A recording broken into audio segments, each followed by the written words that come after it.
Bonjour à tous et bienvenue dans cette partie de la formation. Tout à l'heure, nous avons vu comment installer la série de Symfony. On l'a fait sur Windows, mais sur Mac OS, vous avez la commande. Sur Linux également, vous avez la commande. Donc là, il n'y a pas de souci pour quelle que soit la plateforme sur laquelle vous allez vous retrouver. Maintenant, une fois que vous avez la CLI, cela signifie que vous allez pouvoir taper des commandes Symfony. Donc, quand on descend ici légèrement, on descend ici, on nous dit comment nous pouvons créer un microservice. Okay? Un microservice, on a simplement à mettre Symfony New, le nom du projet que nous voulons créer, et après, on pourra indiquer la version. Alors, la version, on n'est pas obligé de préciser ça, mais le préciser nous permet vraiment d'avoir une version vraiment précise. Sinon, ben, ça va vous installer la dernière version en date. Donc, moi, ce que je vais faire ici, je vais créer un microservice avec cette commande Symfony. Donc, je peux prendre ça tout simplement et je vais revenir au niveau de mon terminal ici. Je vais nettoyer tout ça.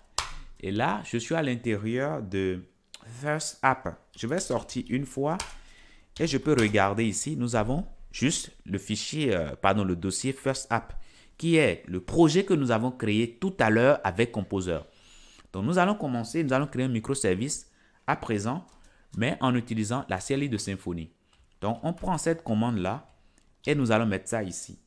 Bien sûr, nous allons changer le nom qu'on veut donner au dossier.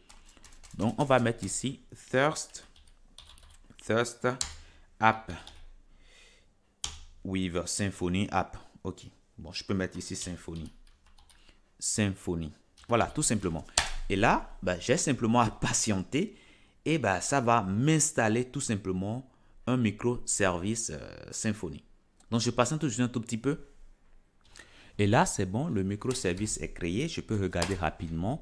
Et là, je vois qu'il y a un dossier First App Symfony qui est créé. Je peux aller dedans. Donc, First App Symfony. Quand je vais dedans, je peux l'ouvrir directement avec mon éditeur de code. Et là, voilà, vous voyez que là, je vois bien, voilà le projet Symfony avec les mêmes dossiers que nous avons au départ lorsque nous avons fait la création d'un microservice avec Composer.